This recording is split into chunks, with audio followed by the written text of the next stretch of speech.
Good afternoon, everyone. Happy Friday. The first full weekend of games is just around the corner. Sunday, we have a full slate. Obviously, we had the kickoff game last night. The Bills beat the Rams 31 to 10. We'll give our reaction to that game a little bit later on in the later segment. Before we do any of that, I wanted to go ahead and give my week one, the first Sunday of the season, predictions for I could be wrong, but I'll bet. Obviously, I went 50-50 last night. Stephon Diggs did get over 80 yards receiving, and the Bills did cover the spread. However, Cam Akers was nowhere near scoring a touchdown, as was Dawson Knox on those two bets. So on my parlays, I'm 0 for 1 to start the season. In my singles bets, I am 2-2.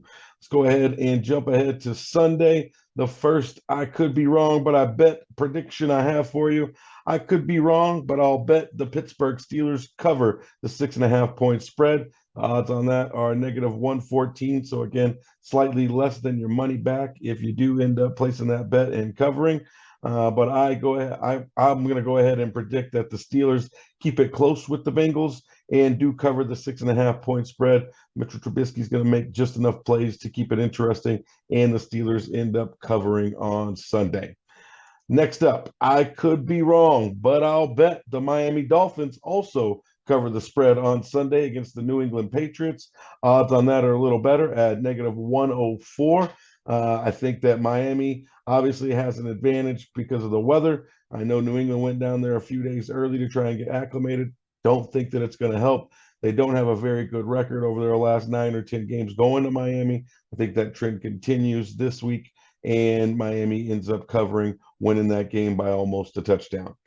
All right, next up, I could be wrong, but I'll bet the Jacksonville Jaguars win straight up this weekend.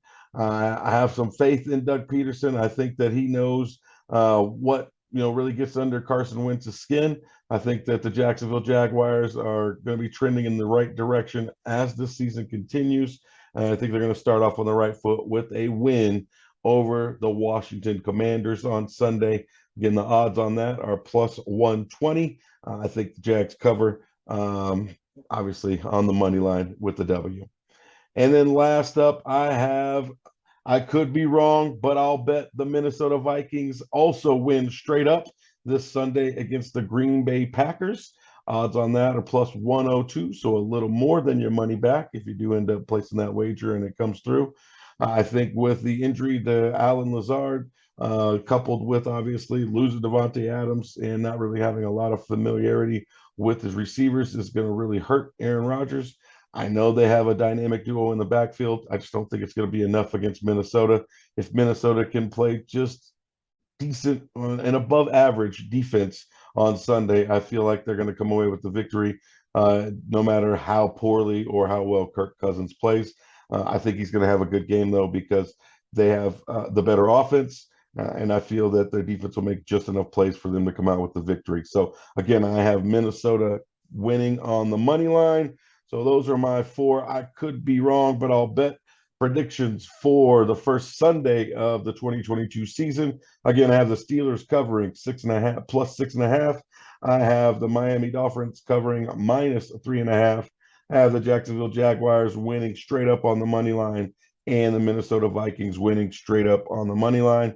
Those parlay odds, if you go ahead and put that through, at the time I made the bet on FanDuel was +1536, meaning a $10 risk would pay you $153.64 if it does come through. So again, make sure that if you gamble, you only gamble money that you can afford to lose.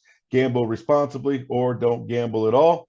And that's all I have for you for the week one. I could be wrong, but I'll bet segment. As always, I ask that you like, share, subscribe, tell your friends and family. And my final request, as always, please be kind, even to Cowboys fans.